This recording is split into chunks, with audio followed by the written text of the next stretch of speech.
Well, hey everybody, and welcome back to Oklahoma 4X Ride Along. So, on the last episode, you guys saw me putting down some fertilizer. And at the beginning of that episode, I thought that I had the fertilizer all figured out. I knew what rate I was going to put down, I knew how much it was going to cost me, and all that. Well, I was wrong. Um, This is the first time I've ever played with the precision farming app that Giants released for FS19, and I wasn't really sure how the rates that go along with that correlate to the rates that I thought I was putting down. And it turns out what I actually did is I ended up putting down about 1.5 times as much fertilizer as I intended to put down. Well, that's fine, I think, because that just means there's that much more nitrogen in the ground. The only bad part about that is, though, is that I used up basically all of my money. I ended up spending about almost $12,000 in fertilizer to do that. So I'm definitely going to have an operating loan now at this point, which I already knew I was going to have to, but now I'm definitely going to have an operating loan. And what we're going to do today, I just pulled the 4430 out of the barn. I'm just kind of letting it sit out here and warm up. Last night I finished up putting all the fertilizer down. So there's fertilizer on all 4 of my fields, the 2 across the road, 1 over there, and the 1 over there. Today what we're going to do is we are going to pull the cultivator through the 2 fields across the road over there. Now, we did have some rain this morning. Started early this morning while it was still dark, and stopped around, I don't know, 9 o'clock or so. We were pretty dry before that, and we didn't get a significant amount of rain. So I'm thinking that I'm just going to go try this cultivator, see how it does, and if it's not doing a good job, I'll just have to wait. But we're supposed to have more rain tomorrow.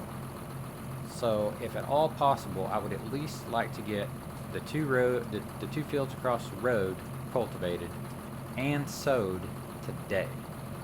So that way the wheat will be in the ground for the rain that's coming tomorrow. Now the good news is the rain that's coming tomorrow is not supposed to be here until tomorrow evening. So plan of attack today is go back and hook up the cultivator, see what it needs. I think it's in pretty good shape, so I don't think it's going to need much as far as maintenance goes. But we'll check it all. We'll check it all over. Go over and cultivate, and then probably this evening we'll be sowing some wheat. All right, so let's keep going.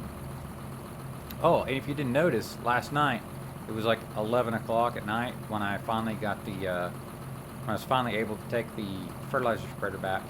But I went through the car wash and I washed the 4430, so it's looking pretty sharp. All right, let's keep going. So we're gonna roll back here to my old equipment row. And if you are just watching this video for the first time, you've never watched any of my other videos, if you'd like, go back to the start of this series, this Oklahoma Ride Along series, because this series, as well as my other series that I have, they've got stories that go along with them. So if you want to get clued in on the story of how I got to this farm and why all of my equipment is old and cruddy and wore out, go back and check out the first few videos. As you can see here, I've already got some weeds starting to grow in these fields, so I think it's one more step that I got to do, but I think it's not a bad idea to go ahead and use this cultivator before I start sowing everything. All right, hooked up. Looks like it's in pretty decent shape, actually. I mean, it's seen some use, but you know, the tires look pretty good. Everything looks pretty good. The points look pretty good, the sweeps look pretty good, so we will we'll go up here, see what kind of maintenance it needs. Hopefully not much. Hopefully I don't have to spend much money on it because I don't have a lot of money. Also going to put a little more fuel in the tractor.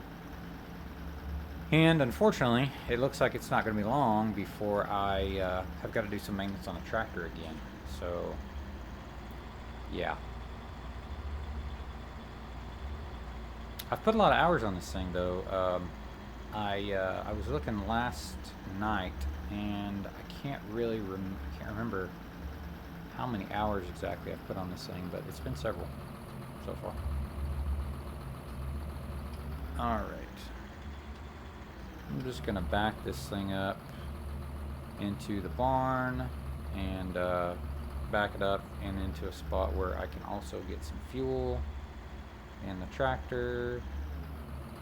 Alright, so let's hop out here. And I'm not sure my hose reach. Get with this. Alright, so let's hop out here and see what kind of maintenance we need to do on the cultivator here. Got poor condition. So what's it going to cost? 29 bucks. Alright. So that's done. Let's put some fuel in the tractor.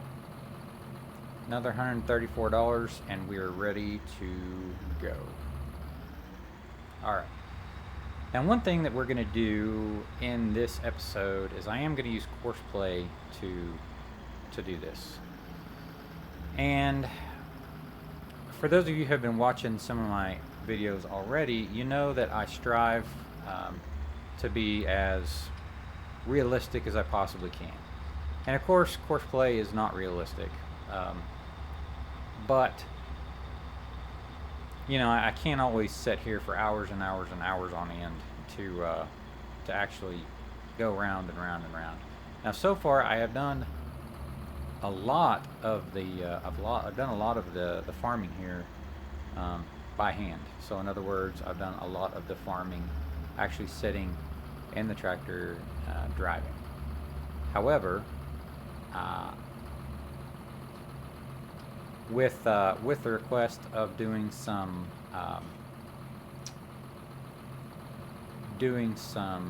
time lapse in my videos, I'm going to try to start doing some of that. And with that, I find that a lot of times it's just easier to set up a Courseplay and just let the video run, basically. So what I'm going to do now is I am going to go through and I'm going to kind of show you guys how I set up my Courseplay. So I've been using Courseplay since Farming Simulator 2013. And so I've been familiar with it for a while. There have been several different iterations of Courseplay. If you guys are new to Farming Simulator, you may have only used like the past couple, like this one for FS19 and the previous one for FS17. Courseplay is really good. I think it's really good. I'm not gonna get on my soapbox about Courseplay because the developers and the people who write Courseplay and keep up with Courseplay, they do an amazing job. And Farming Simulator would not be as fun as it is for me, especially without Courseplay. So if any of you guys that are devs for Courseplay are watching this, thank you guys. I appreciate what you do. The first thing we need to do here is we're going to go to the Fieldwork tab.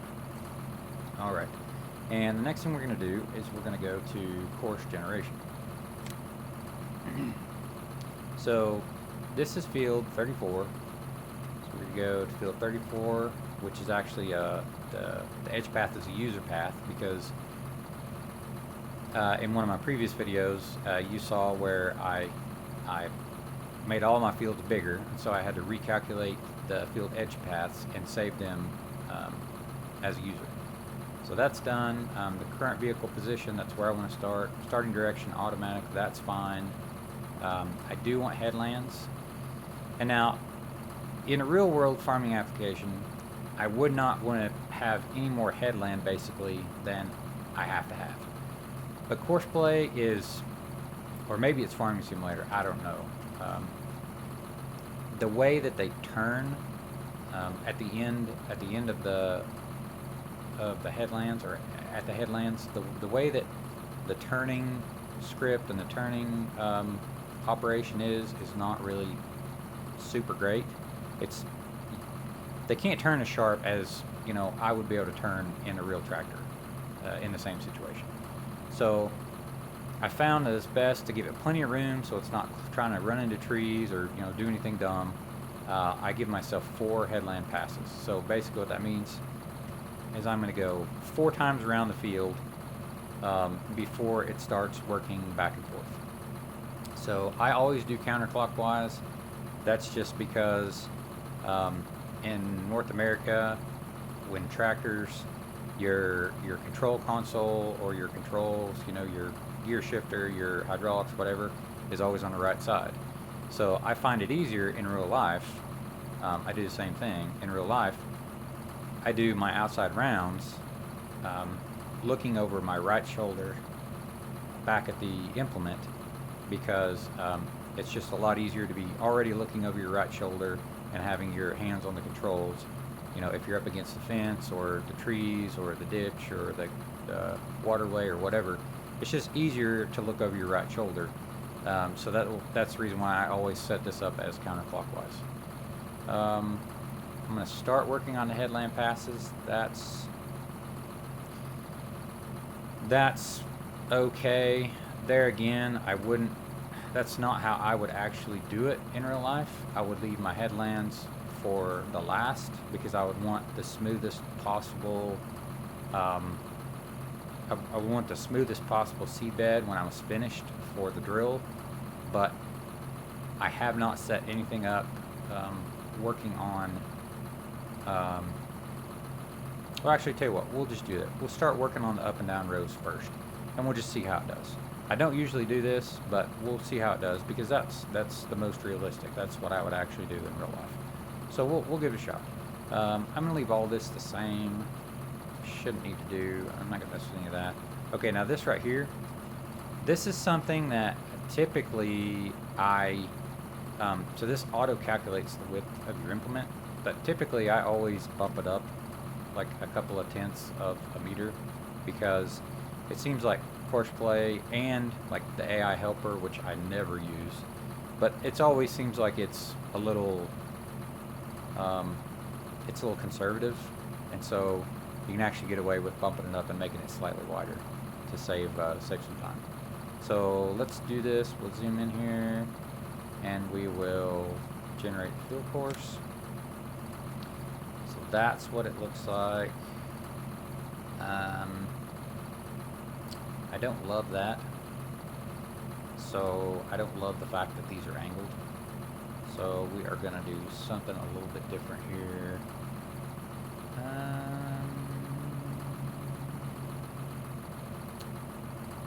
What? Automatic, longest edge, manual. My starting direction is going to be, it's going to be 90 degrees? Let's see what 90 degrees does.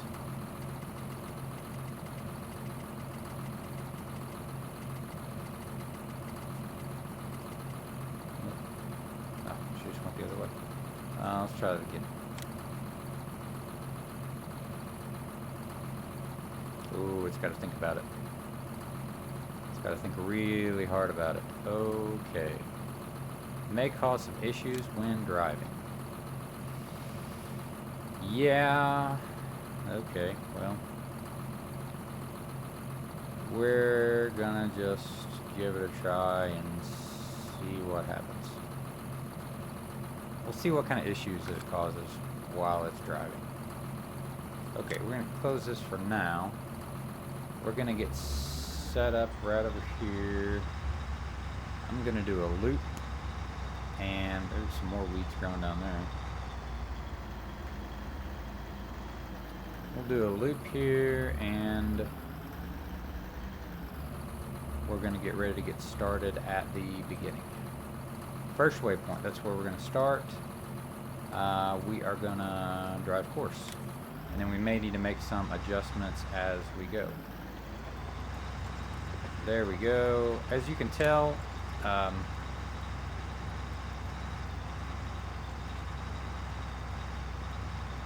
that's interesting.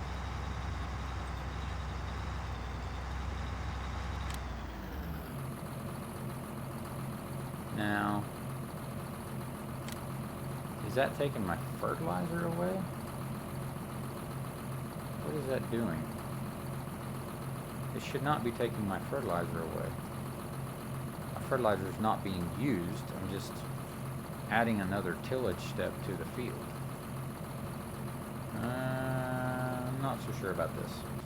I'm a bit confused as to why it's changing the color, because if you guys know that, you know, when you fertilize something or spray something or whatever, it changes it. The ground texture stays the same. It just turns the shade darker. Well, I'm cultivating this and it's changing it back to light. So does that mean that my fertilizer is disappearing? Like, what's going on here? I don't understand. And I haven't taken any soil samples yet because I don't have any money. And I don't want for some reason to be erasing my fertilizer.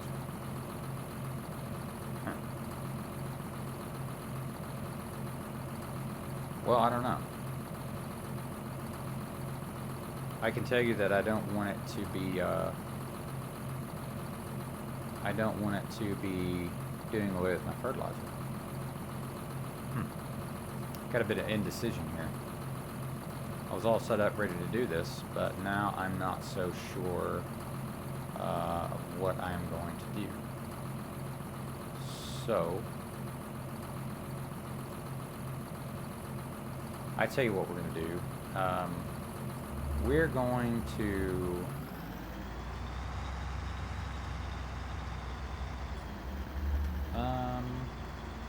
I tell you what we're going to do. We're going to make a couple of down and back passes here, and we're going to do a trial. And let's see, I don't want the first waypoint anymore. Next closest. Put this in the ground.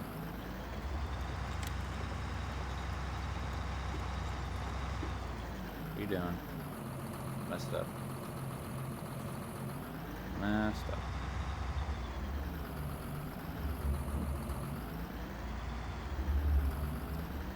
Alright. We're going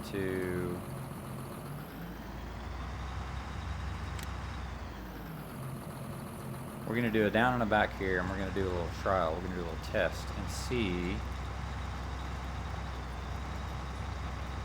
whenever I go to harvest this, we should be able to see this in a yield map, I think. So we're going to do a down and a back here, and then we are going to go get the drill ready, and we're going to do some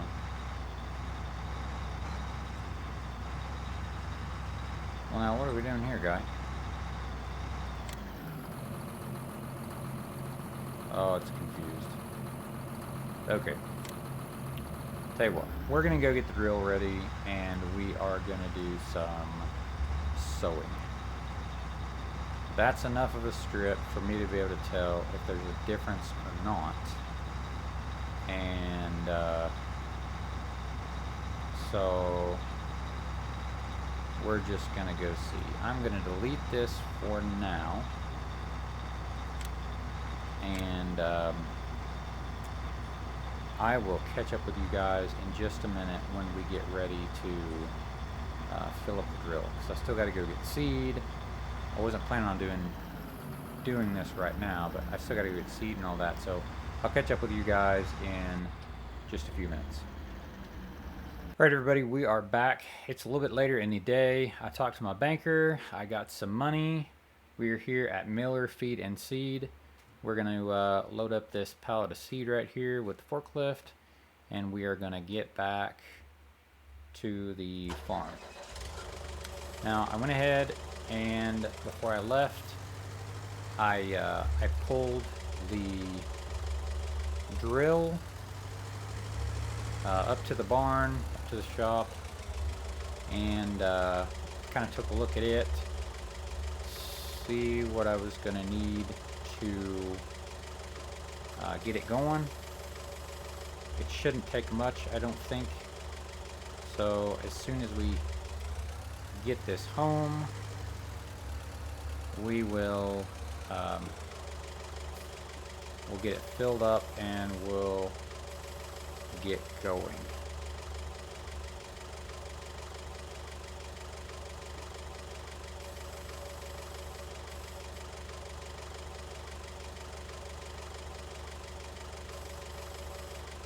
See if I can push it in a little further. Looks like that's about as far as it's gonna go. Might be able to get the tailgate shot, I don't know. We'll put our forklift back and go back and see if we can get going. Now it is going to take me more than one pallet of seed to get all my crops in, but unfortunately I don't have a trailer at the moment, and yeah, it's not going to drive too good, but it should ride. I don't have a trailer at the moment, so I can only get it one pallet at a time. That looks kind of funny. Yeah, we'll just leave it down. Oh, got it that time. Gotta love computer games. Alright, so let's get going, and I will catch you guys again when I get back to the farm. Alright, so we made it back here to the farm, and first thing we need to do is we need to take a look at this drill and see what it's going to cost to repair this thing. $52, yep. It looked like it was in pretty decent shape, just need a little bit of grease and a little bit of cleaning up. Good to go. Okay, now, I know I said before in some of our previous videos that I was going to buy single sacks when I got ready to plant my crops, because I don't have a forklift, I don't have a front end loader, I don't have a skid steer. I'm trying to do this as realistically as possible. So I was going to buy single sacks for the seed. But then I got to thinking, you know, I've got to buy, you know, like, I'm going to end up buying 4 pallets worth of seed. You know, if you're buying that much seed, even if you're buying it in bags, you're not going to get individual bags. They're going to give you the whole pallet. I mean, it's going to come on a pallet. So it's more realistic, even though I'm not having to hand load the drill, it's more realistic at this point to buy the seed in pallet form. So I'm sacrificing a little bit of gameplay realism to play more like it would happen in real life. So that's what we're going to do now. Let's see if I'm going to have to get in here. Let's see here. Pardon me. Let's bring up the menu. Okay, selected seed is wheat. And we are going to refill the sower. There go the bags. Okay, we got 830 liters in there, and we are ready to go. All right, we're gonna head on over to field number 34, and we're gonna get going on this. Get rid of that F1. Alright. This drill is nice and wide, so I think this is probably the widest implement I've used so far of these smaller implements that I've got. So I'm hoping this makes a little bit shorter work of some of this stuff. I really need to figure myself out the best path through these trees to get to the other side, because since I expanded the field, I don't really want to drive all the way down to the end of the field to get into this other field. I guess we'll just weave. Guess we can just weave through here and give it a try. Alright, we'll sort of line up here for the other view. Alright, so I'm going to use Courseplay again for this. So let's get the Courseplay going. We're going to be in fertilizing and seeding mode. We're going to generate a course. Again, we're going to use field 34 headland. We're going to see if we can get away with 3 headland passes this time. We're going to do counterclockwise. We're going to start working on the up and down rows.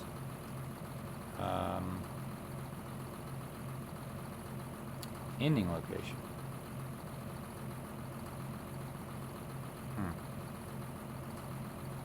Well, I don't want my ending location to be here. So let's take it down to where I want my ending location to be. And we'll try that.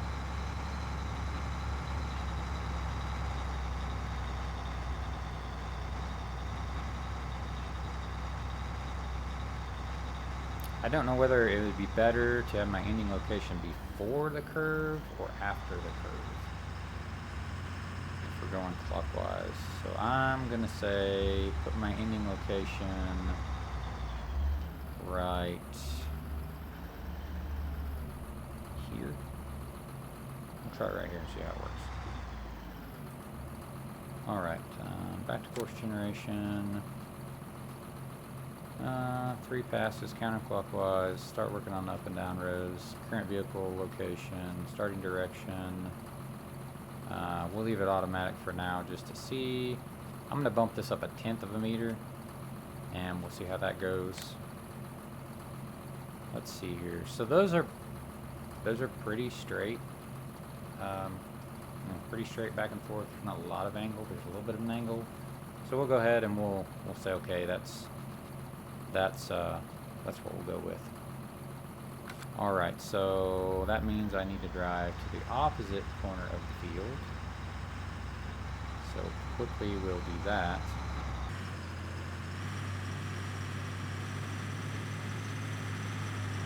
Probably not all that realistic to drive 20 miles an hour through this field and this tractor. We'll slow it down a little bit for the sake of realism.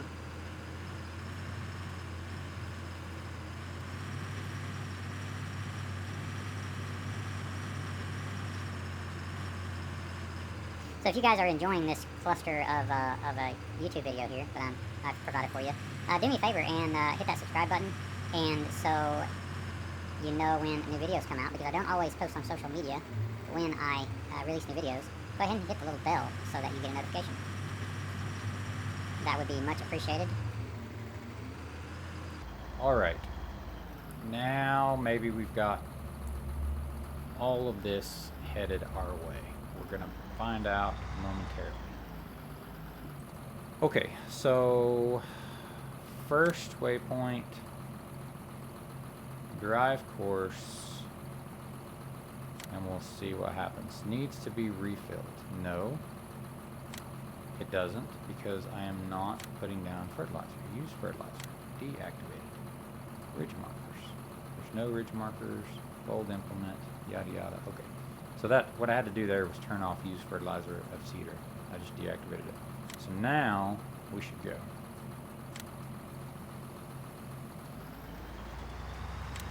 And we're going. She's seeding. And actually, I don't know, 10 miles an hour is probably not too unrealistic for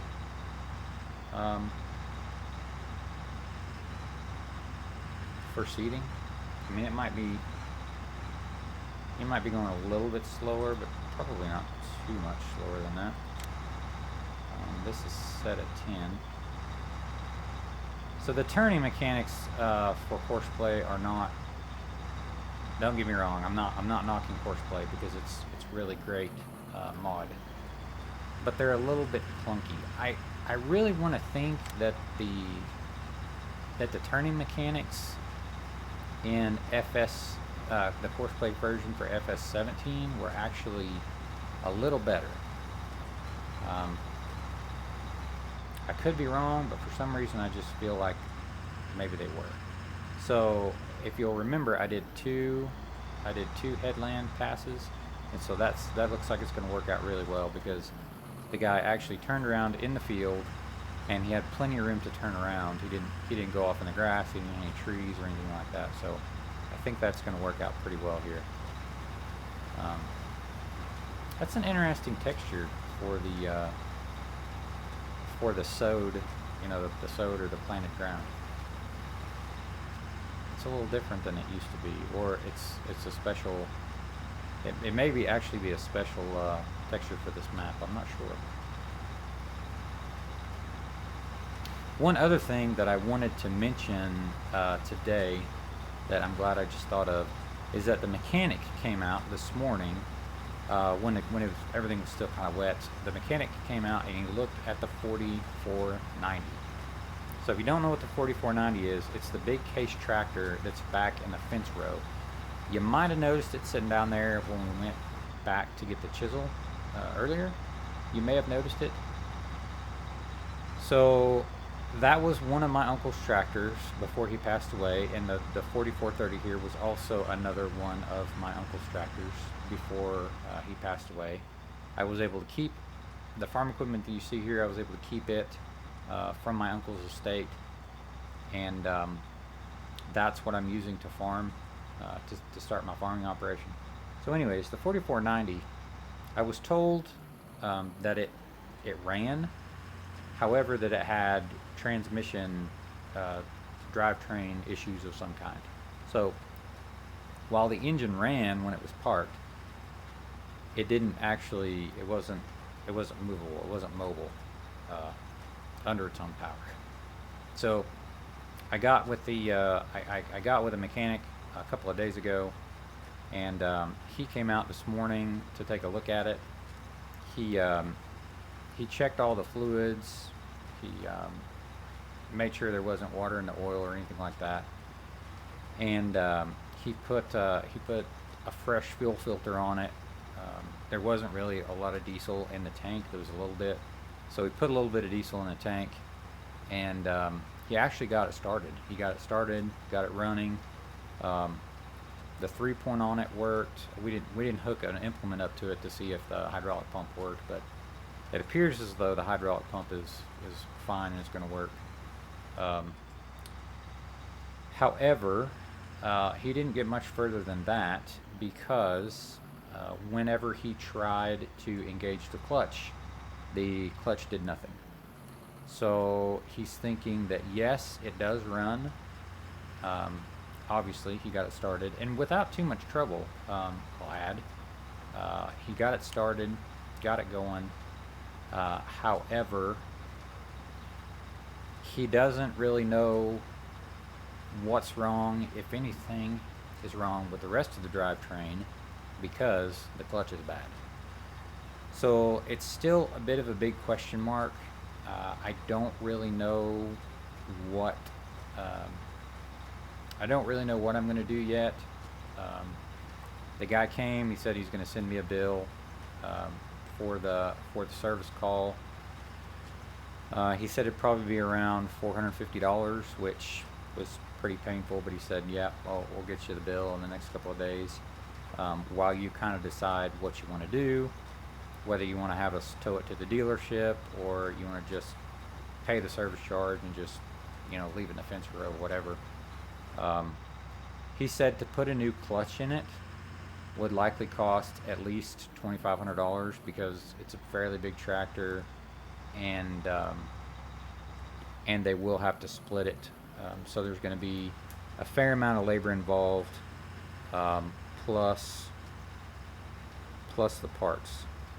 So he said a minimum $2,500 for the clutch, and then if they do put a clutch in it, or if they get into it, to put the clutch in it, and let's say the transmission is completely out in it. Well, I've paid to put a new clutch, and I've paid for the labor to put a new clutch in it, but now it needs a new transmission. So he said, take a couple of days, think about what you want to do. If you just want to pay for the service call, come in and pay for it. If you want us to get the tractor in, we can get the tractor in. He said, obviously, it's going to take several days,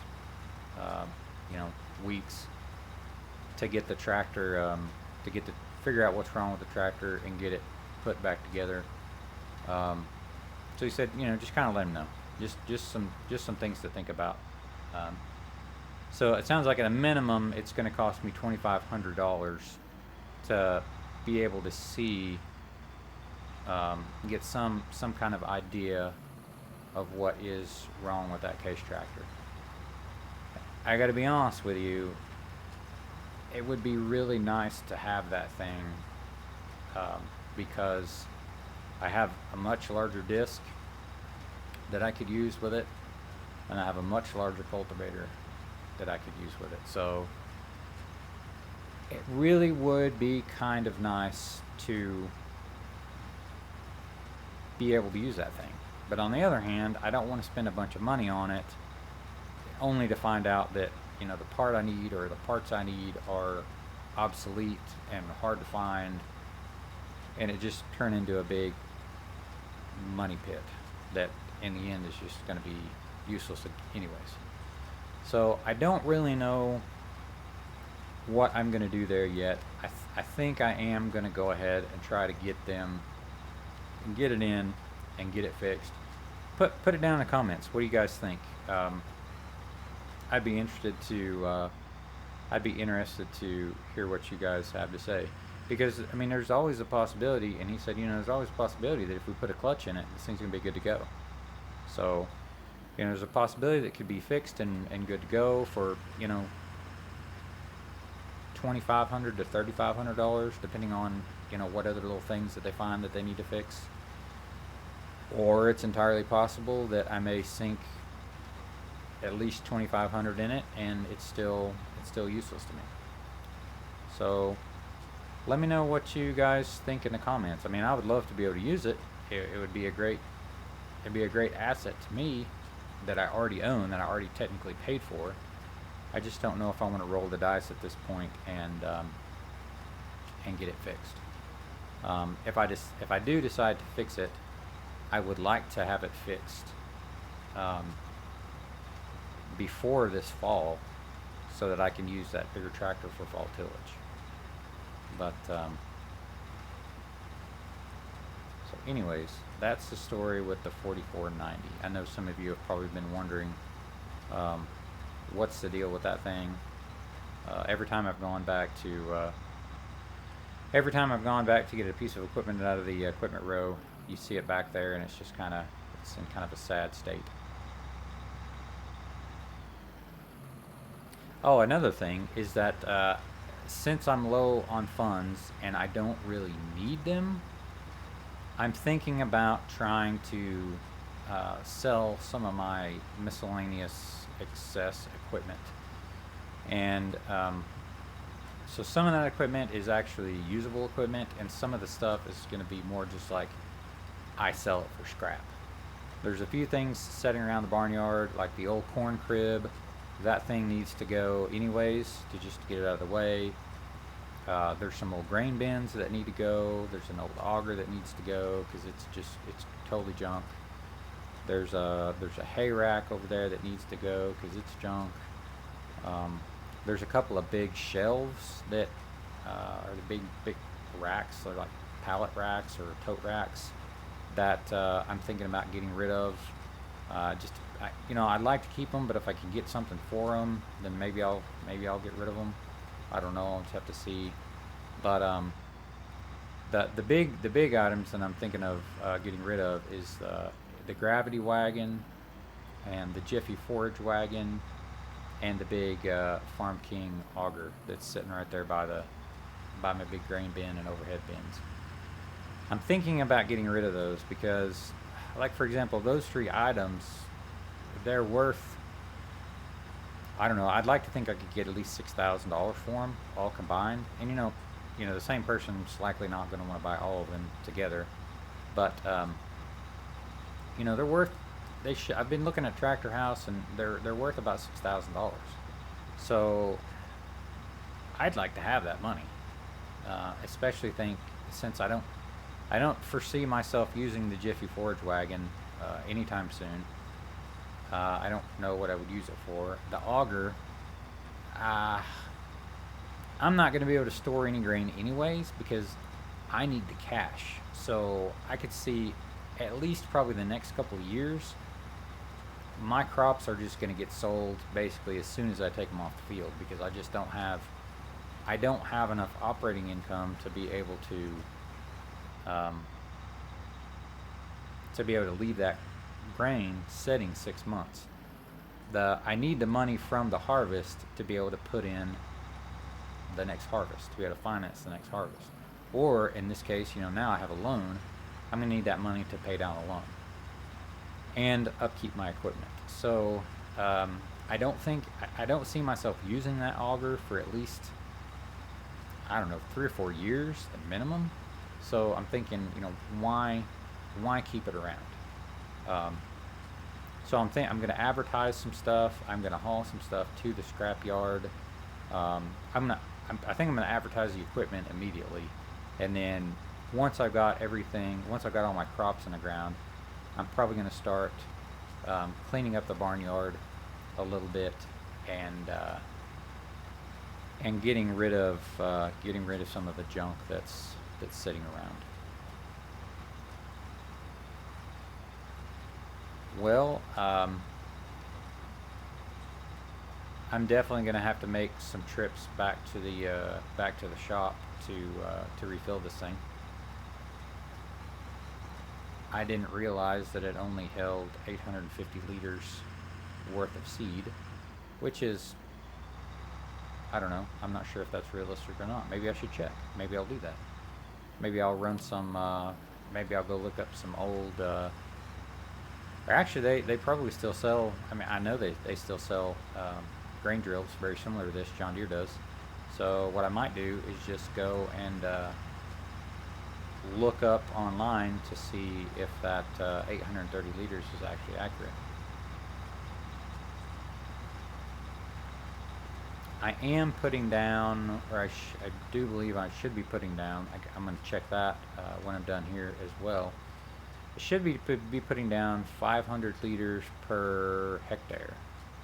So I don't know if that's actually what I'm putting down or not. But I think for now, I'm going to let you guys go. I appreciate you tuning in. I hope you're finding the content interesting. I hope you find the way that I am farming interesting. If you do, please don't forget to give me a thumbs up for the video. And if you're interested in seeing more, I'm going to be putting out several of these videos. If you're interested in seeing more, please go ahead and subscribe. Thanks a lot, guys, and we will see you next time. Probably for some more sowing or maybe some planting. All right, guys, we'll see you.